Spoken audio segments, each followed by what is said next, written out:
Compañeros, muy buenos días. El día de hoy, nuestro equipo conformado por Miguel Ángel Ramírez Morales, Jorge Mauricio González Ruiz y su servidora Megan Nadja Pérez Tejada Robledo, les hablaremos acerca del caso Patiño. El caso Patiño constituye uno de los clásicos del derecho internacional privado, por lo que me sirvo a comentarles un poco de su historia. El 8 de abril de 1931, María Cristina de Borbón, española, menor de 18 años, contrajo matrimonio en Madrid con Antenor Patiño y Rodríguez, un hombre boliviano. Por el matrimonio, ella automáticamente adquiere la nacionalidad boliviana. El 7 de abril de 1931, los futuros esposos celebraron un contrato donde pactaban la separación de bienes y lo sujetaban a la ley boliviana. Por ser menor, el padre adoptivo de ella, don Fernando Sebastián de Borbón y Madán, lo autorizó para contratar. Establecieron su domicilio conyugal en París, con motivo de la guerra. Ella estableció su domicilio en Nueva York y él en Londres. En 1944 iniciaron las problemáticas conyugales entre ellos. Ahora, ella demandó el divorcio ante tribunales de Estados Unidos. El 10 de julio de 1944 celebraron un contrato por el que el prometido se dispuso y estableció que le daría dinero a cambio del desistimiento de la demanda y de la renuncia de ella a cualquier derecho de obtener cualquier indemnización en el caso de que se pronunciara el divorcio o la separación de cuerpos. El 14 de noviembre de 1958, Antenor Patiño obtuvo el divorcio en México. El 16 de abril de 1946, Patiño demandó el divorcio en París, a lo que meses después el Tribunal del Sena se declaró incompetente para conocer de una demanda de divorcio entre extranjeros, por lo que un año después la Corte de Apelación revocó la sentencia. Cabe destacar que el 21 de junio de 1948, la Corte de Casación abandonó el principio de incompetencia de los tribunales franceses para conocer del divorcio entre extranjeros, por lo que 2 años después, en 1950, aunque ya no existía el obstáculo de incompetencia judicial, el Tribunal del Sena desechó la demanda, esto pues con fundamento en que el divorcio estaba prohibido por la ley española, a lo que lo reenviaba parcialmente a la ley boliviana, y esta pues ya que era la nacionalidad de los esposos. Recordemos que cuando hablamos de un reenvío, este se produce cuando una norma de conflicto, es decir, el país en el que se juzga el asunto, se remite a un derecho extranjero, o sea, a otro país, y la norma de conflicto de ese país, a su vez, se remite a otro. Ahora bien, el 1 de agosto de 1949, Cristina demandó ante los tribunales españoles la nulidad del contrato de separación de bienes y solicitó que los declaren unidos en sociedad conyugal, a lo que ésta pues ganó.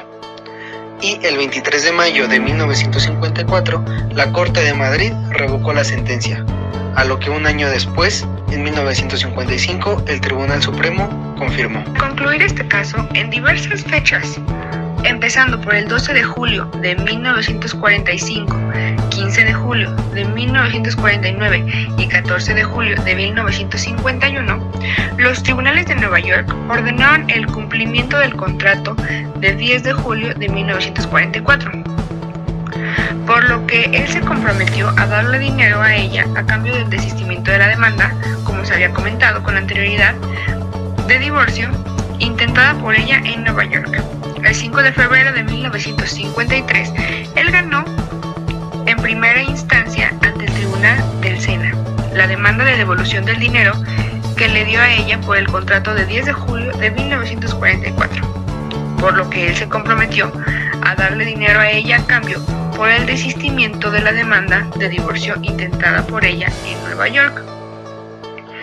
Ahora, el 7 de julio de 1954, él finalmente perdió en apelación ante la Corte de París. Ahora les comentaremos algunas tesis jurisprudenciales en México que ayudan a este caso.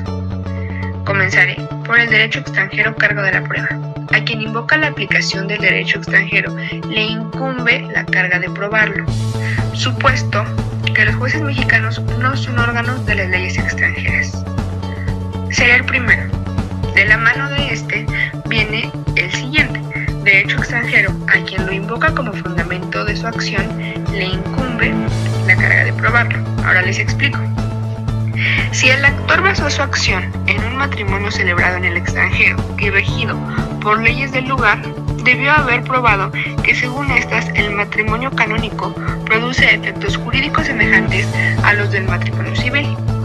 Bien, destacadamente, si en tanto que subsiste, este constituye un impedimento para que los que unidos por el vínculo canónico puedan contraer con personas diferentes matrimonio civil, y esto porque el derecho mexicano no sería impedimento, porque para este matrimonio canónico no produce ningún efecto jurídico.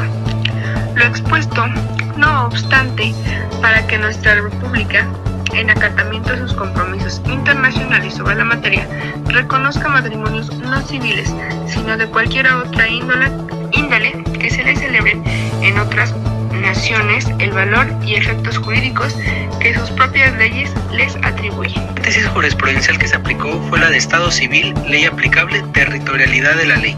Pues como bien sabemos, las leyes mexicanas establecen que se debe de aplicar a todos los habitantes de la República, ya sean nacionales o extranjeros. Es por eso que la aplicación de las leyes mexicanas por lo que respecta a los actos del Estado Civil solo procede en cuanto a los efectos de los mismos, pues en lo relativo a forma se rigen por las leyes del lugar de su celebración. La siguiente tesis es la de domicilio, ley que lo rige, y inmunidad diplomática. Esta ley impone a los extranjeros a que se inscriban en el registro de extranjeros, y si estos se identifican por medio de los documentos conducentes y lo hacen mediante un pasaporte diplomático, con eso entran legalmente al país y pueden establecer un domicilio. Continuando con la siguiente tesis, es la de capitulaciones matrimoniales, consecuencia jurídica de la declaración de nulidad. Esta habla que, aún en el supuesto de que las capitulaciones matrimoniales que estipulan la separación de bienes se hubiesen declarado nulas, la consecuencia jurídica de ellas, conforme a nuestro sistema de nulidades del Código Civil, no pudiera ser, porque se presumiría que la voluntad de los contrayentes fue la de casarse bajo el régimen de sociedad de bienes o sociedad conyugal en la actualidad. Entrando un poco en materia de la jurisprudencia sobre el divorcio, la separación injustificada de un cónyuge como causal de tracto sucesivo. Esta se refiere a que la separación sin causa justificada de la causa conyugal, además de incluir sospecha fundada de mala conducta, siempre el resentimiento y la desconfianza, a la vez que significa el incumplimiento de los deberes que impone el matrimonio, de asistencia, socorro mutuo y convivencia. Esta causal de divorcio es de tracto sucesivo, o sea, de realización continua, y por tanto no se produce la caducidad de la acción en que ella se funde, a pesar de que haya transcurrido un término mayor de 6 meses siguientes al día en que hayan estado a noticia de abandono los hechos respectivos, en virtud de que, al persistir, subsiste la causa para demandar el divorcio. Conclusión de este caso, y realmente lo dirijo de manera general, considero que el derecho internacional privado tiene una importancia trascendental, ya que a través del mismo se han ido estableciendo sistemas adecuados a las épocas, como la que mencionamos, en todo lo que concierne a lo que son los objetos de sus estudios, como en dado caso la nacionalidad, que fue lo que nosotros vimos en este caso, la condición de los extranjeros, conflictos de leyes, conflictos de jurisdicciones, haciendo posible las relaciones entre los estados, que es algo que hemos estado viendo a lo largo de este parcial. Tienen objetivos y son sujetos específicos a cada estado, siempre y cuando busquen tener una línea de comunicación y poder resolver, a dirimir esos conflictos. Entonces considero que es bastante importante el derecho internacional privado, y en este caso lo pudimos ver reflejado de una manera muy clara. Muchas gracias.